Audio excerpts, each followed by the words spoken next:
दोस्तों, इतिहास रचने का चस्का कुछ इस कदर चढ़ा था मोदी सरकार को कि हर मोर्चे पर वो विफल साबित होती हुई नजर आई। हाल ही में जो कुछ हुआ वो तो आपने देखा ही। एक और मोर्चा ऐसा है जिस पर मोदी सरकार फिसड्डी साबित हुई है। इतिहास रचने के चक्कर में आज आपको दिखाने जा रहा हूं कि कैसे इस देश का बेड़ा गर्क किया गया। और ये मैं नहीं कह रहा हूं, आज ताजा सबूत आपके सामने रखूंगा कि साहेब का नाम आने वाले दिनों में आने वाली पीढ़ियां पढ़ें, इसीलिए ताबड़तोड़ फैसले लिए गए। लेकिन उन फैसलों को ऐतिहासिक बताने वाली इस मीडिया ने एक बहुत जरूरी खबर नहीं बताई जो आपकी जेब से जुड़ी हुई है, जो आपके घर में रखे हुई रकम से जुड़ी हुई है। आज आपको वही दिखाने जा रहा हूं। इसी के साथ साथ आज आपको दिखाऊंगा कैसे बीजेपी के जो प्रवक्ता हैं, बीजेपी के जो नेता हैं, जगह जगह लताड़े जा रहे हैं। कई और महत्वपूर्ण खबरें हैं कि जो आलोचना करता है उसके खिलाफ ये सरकार कैसे एक्शन लेती है। बहुत सारी खबरें हैं, बने रहिएगा इस वीडियो के आखिर तक। नमस्कार, मैं हूं प्राज्वल गौतम और आप देख रहे हैं the live TV. The live TV, सच सबसे आगे। शुरुआत मैं चुनाव आयोग के किसी मसले को लेकर या फिर वोटिंग पैटर्न को लेकर, राहुल गांधी के बयान को लेकर नहीं कर रहा हूं, बल्कि ताजा तरीन एक ऐसा मसला है जिसके तार 2016 से जुड़े हैं। 2016 वो वक्त जब देश के अंदर नोटबंदी की गई थी। क्या बताया था उस दौर में सरकार ने और इस देश की मीडिया ने? ऐतिहासिक कदम। वो बात अलग है कि चिप वाली दीदी और चिप वाले भैया दोनों एक्सपोज हो गए। वो 2000 के नोट तो गायब हो ही गए हैं। खबर यह है कि अब जल्दी है, अगर 500 का नोट गायब हो जाए या फिर जो आपके पास 500 का नोट है वो नकली मिल जाए तो बड़ी बात नहीं है, क्योंकि ये सरकार सिर्फ दिखावा करती है। अब खुलकर यह सामने आ चुका है कि मोदी सरकार का वो कदम इस देश की अर्थव्यवस्था को किस तरह से हिलाकर रखने वाला था। यकीन मानकर चलिए, एक बड़ा झटका आपको लगने जा रहा है। और देखिए, सबसे पहले उनके अपने ही साथी ने उनकी पोल खोली। नाम है एन चंद्रबाबू नायडू, जिनकी वजह से नरेंद्र मोदी साहब तीसरी बार प्रधानमंत्री बने हुए हैं। अगर इन्होंने अपना समर्थन वापस लिया तो यकीन मानकर चलिए प्रधानमंत्री से पूर्व प्रधानमंत्री हो जाएंगे। क्या कहते हैं एन चंद्रबाबू नायडू, सुनिए। सभी बड़ी मुद्राएं खत्म कर देनी चाहिए, तभी भ्रष्टाचार मिटाया जा सकता है। 100 और 200 रुपए से नीचे के नोट ही चलन में रहने चाहिए। 500 रुपए के नोट की भी जरूरत नहीं है। यानी एक और नोटबंदी अगर हो जाए तो बड़ी बात नहीं है, क्योंकि हमारे देश की सरकार को, हमारे देश के प्रधानमंत्री को, अपने ही देश की जनता को लाइन में लगाने का बड़ा शौक है, बड़ा चस्का है। और हो सकता है ये हो जाए। इससे पहले बीजेपी के एक नेता रहे और बिहार के डिप्टी सीएम रहे सुशील मोदी ने भी, अब तो नहीं है वो इस दुनिया में, लेकिन उन्होंने राज्यसभा में खड़े होकर 2000 के नोट की पोल खोली थी। उन्होंने बताया था कि 2000 के नोट से जबरदस्त भ्रष्टाचार हो रहा और उसके बाद 2000 के नोट अचानक गायब हो जाते हैं। किसी को कोई दिक्कत, कहीं हाय तौबा। उसको भी ऐतिहासिक बताने में जुटी थी इस देश की मीडिया। अब इस खबर को आपको बता नहीं रही होगी।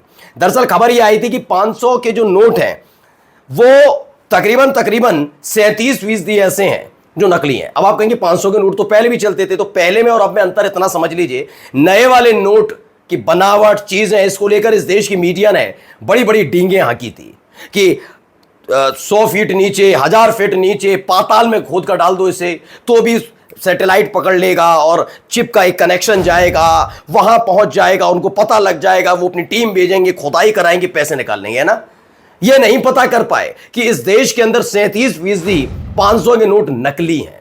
इस पर बात की, फिसड्डी साबित हो रही है मोदी सरकार। पढ़िए पहले, देखिए इसमें क्या निकल कर आया, क्यों ये कहा गया 500 रुपए के फेक नोट हैं।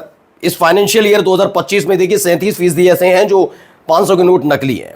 लेकिन इस पर चीखने पुकारने की कोई जरूरत नहीं, क्योंकि सवाल पूछने की हिम्मत और हैसियत इस देश की मीडिया में नहीं है कि आपने इस देश को कहां लाकर खड़ा कर दिया है। इसको लेकर देखिए खबर है, 500 के नकली नोटों की संख्या बढ़ी है। इसमें बताया गया है कि फाइनेंशियल ईयर 2024-25 में 500 रुपए की नकली नोटों की संख्या में करीब 37% बढ़ोतरी हुई। इस दौरान सबसे ज्यादा 500 के नकली नोट पकड़े गए। 2024-25 में 500 के कुल 1,18,000 नकली नोट पकड़े गए हैं कुल मिलाकर। अब सोचिए नोट छापने में कितना खर्चा आता है, तो समझिए 500 का नोट छापने में तकरीबन ₹2.5 का, ₹2.57 का, 100 का छापने में ₹1.51 का और 10 का छापने में ₹1.01 का खर्चा आता है। और कितने का इन्होंने नुकसान कर लिया। और फिर से नोटबंदी के लिए अगर खड़े हो जाए तो दिक्कत वाली बात नहीं।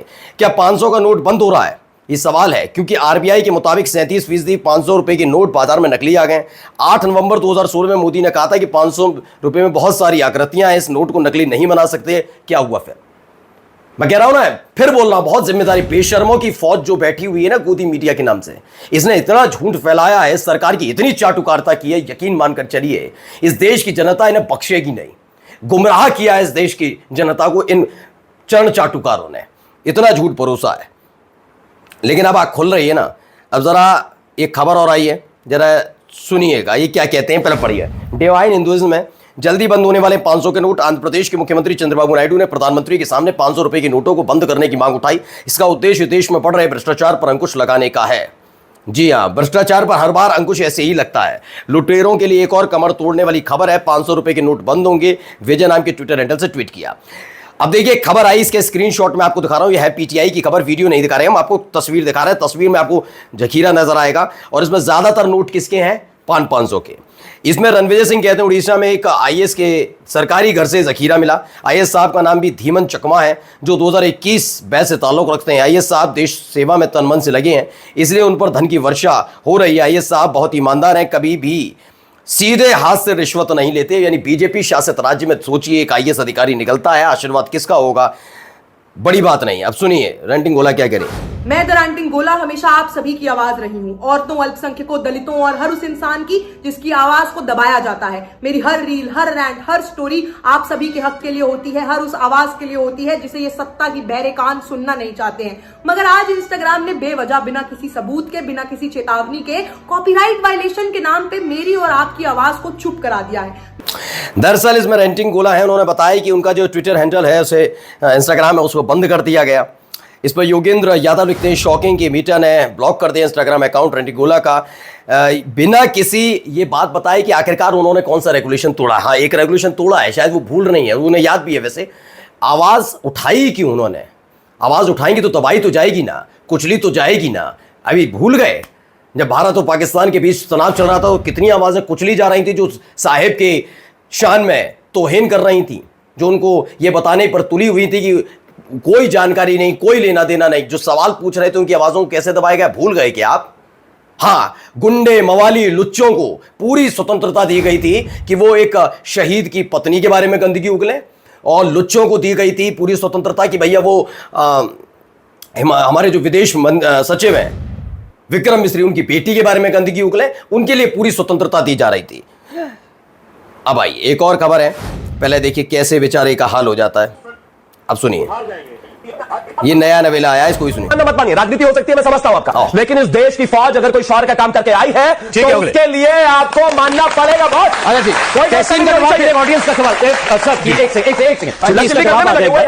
शुरू कर दिया त्यागी जी, आप बड़े बड़े अफसरों की बात करते हैं, डीजीएमओ, ये तो आपके ही अपने हमारे इंडिया के एयरफोर्स चीफ ने टीवी पे बयान दिया कि हमारी एयरफोर्स ने एक भी प्रोजेक्ट मोदी गवर्नमेंट के अंडर 12 साल हो गए, एक भी प्रोजेक्ट टाइम पे कंप्लीट नहीं किया। अगर यदि टू फ्रंट युद्ध हो गया तो हम हार जाएंगे, ये उनका बयान था एयरफोर्स चीफ का। तो अब आप क्या बोलेंगे? आप कह दीजिए कि वो भी गद्दार है या उनको भी आप खालिस्तानी बोलेंगे? जवाब दीजिए। अब बताइए, शर्म नहीं आती? मेरे वाकई ये भाई साहब, ये भी अपने आप को बड़ा प्रवक्ता और सोच रहे हैं प्रवक्ता के जरिए मैं सांसद बन जाऊं, ये है ही है इनकी स्थिति। अब देखिए एक और जगह लताड़े गए बीजेपी के सांसदों प्रवक्ताओं का हाल क्या थी। वो दुखद है जैसा भाटी जी ने कहा, मैंने कहा मैं भी निंदा करूंगा आपके साथ मिलकर अगर सबकी निंदा हो। अब आप आ गई हैं सिलेक्टिव कांग्रेस बैशिंग पे, तो मैं नहीं सुनने वाला आपकी बात। आप सुन लीजिए, राहुल गांधी चुप क्यों है इस पूरे मामले में? या तो खुद ही बोल लो फिर जाकर के, अगर मुझे बुलाए तो चुप बैठो। कैसे डराएंगे, धमकाएंगे? आवाज नीचे करके जवाब दीजिए। स्टॉप इंटरप्टिंग मी, सुनने की हिम्मत नहीं है तुम्हारे में। आप तस्वीरों का जवाब दीजिए। तुम्हारे चैनल यहाँ पर आवाज ऊंची करके कोई फायदा नहीं होगा। बीजेपी मौत को बेच रही है। हाँ, आवाज रिपब्लिक भारत की एंकर है, सिर्फ आवाज एक ही आदमी ऊंची कर सकता है, वो भी फर्जी आधार पर। उसका नाम है अर्णब गोस्वामी। बाकी सबको आवाज नीचे करके सच बोलना है, झूठ बोलिए चीख चीख कर। सोचिए, ये है इनकी बेशर्मी, जो अब खुलासा भी हो रहा है, मैंने दिखाया भी था कि पूरी दुनिया ने, अखबार जो विदेशी अखबार हैं वो बता रहे हैं कि भारतीय मीडिया ने कितना झूठ परोसा, फिर भी इन लोगों को शर्म नहीं आती। नमस्कार। द लाइव टीवी, सच सबसे आगे।